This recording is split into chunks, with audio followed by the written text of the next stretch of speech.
Hala, ano na naman ito? Benseng nirito sa lalaking ito. Sino ito? Minigaw ni Doc. Edo, ano ang reaksyon? May pag-asa pa ba? Magbalikan ng dalawa? Benseng, ano na? Minulgar tong sekreto na walang kaalam-alam tong si Benseng na siya pala ay nirerito na dito sa lalaking ito. Sino itong lalaki na tinutukoy? Balita, ito ay isa sa mga bigating sponsor na walang gamalay-malay itong si Benseng na ito pala ay nirerito ni Doc kapalit ng pera o kaya ang bigay ng sponsor. At itong si Benseng ay hindi na malayan na siya ay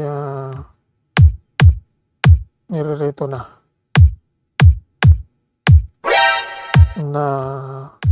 itong sponsor ay may gusto di ba no sa kanya. Kaya itong si Doc Love ang ginagamit, bigyan ng pagkakataon at tuloy upang mapasa kanya itong si Benseng. At ito ang gustong malaman kung alam ba niya ni Benseng na siya ay nirerito. Kung alam man niya, siguro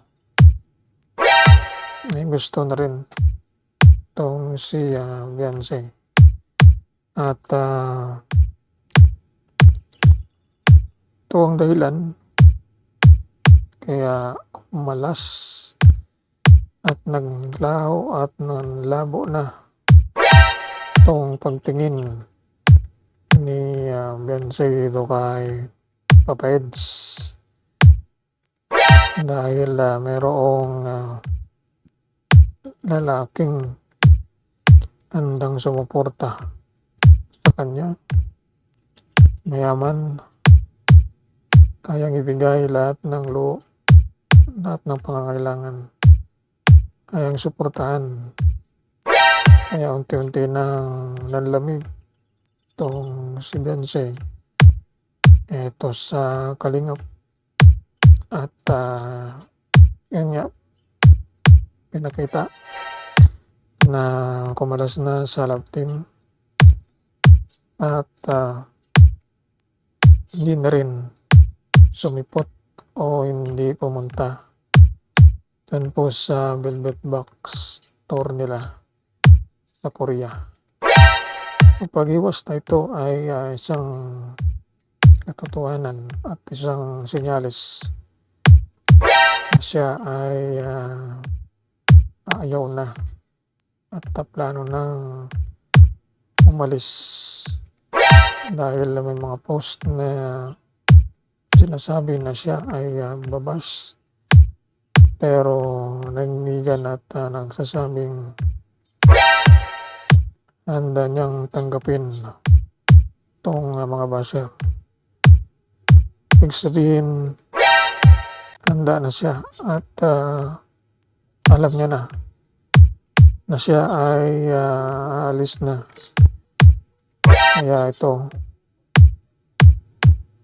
planado ang lahat ng ito. At kung hindi man alam ni Beyonce na may gusto itong sponsor sa kanya at ibigay ang tulad ng Fortuner, di ba, no? Bahay at may mga pangako pa sa pamamagitan ni Doc Love.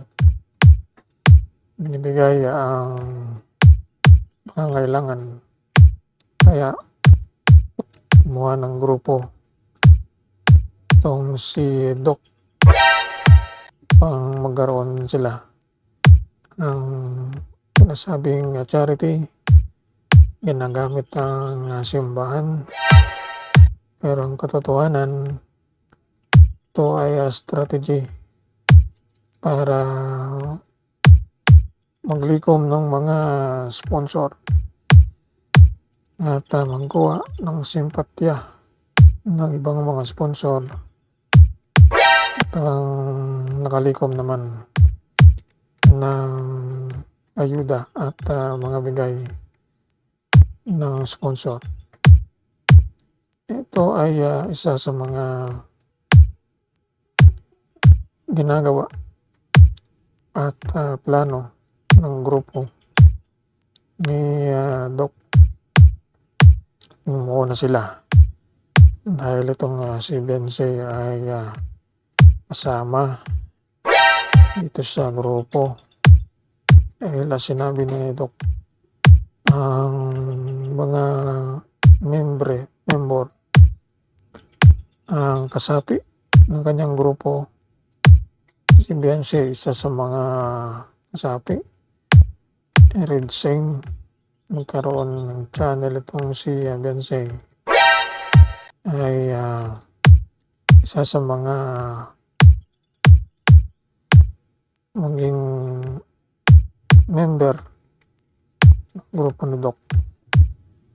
Kaya malinaw na planado ang lahat. Itong pag-alis o kunwari ay tatanggalin. Kaya nguo ng grupo.